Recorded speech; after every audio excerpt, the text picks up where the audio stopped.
Sr. Dr. Rui Vilar, muito obrigado por participar nesta iniciativa do Instituto Francisco Sá Carneiro, nomeadamente comemorativa da morte de Francisco Sá Carneiro.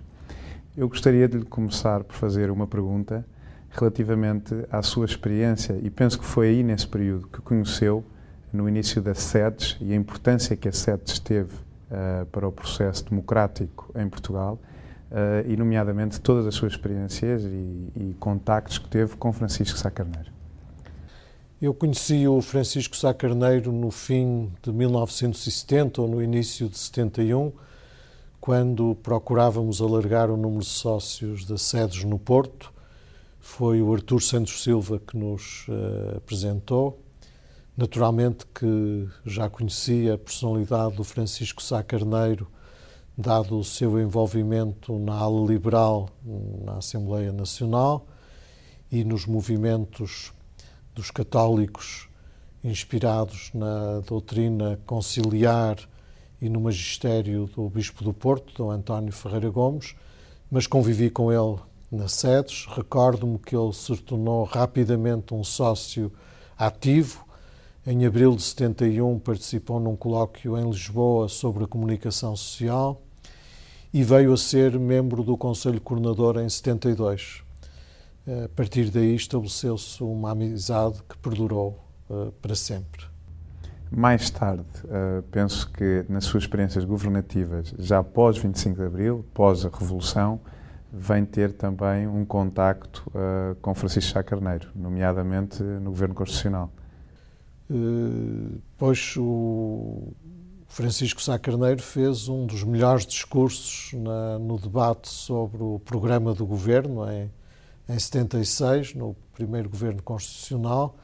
Lembro muito bem que surpreendeu a Assembleia, falando cerca de 1 hora, sem um papel, sem um apontamento. Foi um exercício brilhantíssimo de oratória parlamentar e, na altura, talvez porque estivéssemos no princípio da nossa experiência constitucional, havia uma cortesia parlamentar que eu recordo e que confronto mais favoravelmente para aquele tempo do que aquela que assisto agora. Mas o Francisco marcava realmente pela qualidade das suas intervenções na Assembleia.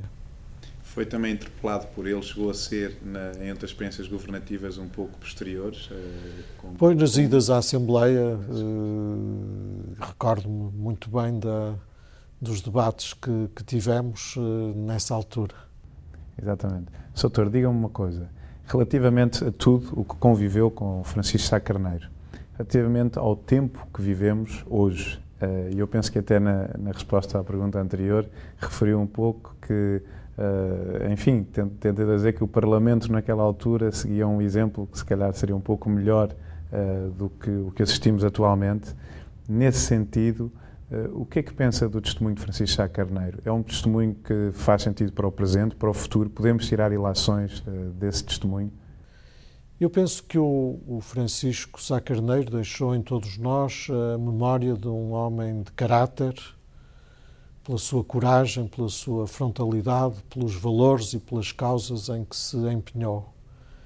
Penso que era um verdadeiro social-democrata, inspirado na social-democracia alemã e dos países nórdicos, e que imprimiu, durante o período infelizmente curto da sua vida política, uma grande intensidade e uma grande carga ética e patriótica na sua intervenção. Guardo uma boa recordação dele, penso que foi uma perda para a democracia portuguesa e penso que hoje continua a ser um exemplo de um político fortemente empenhado, mas que deu um enorme contributo à consolidação da nossa democracia e também à tarefa que pertencia aos partidos do arco democrático para a integração europeia do nosso país.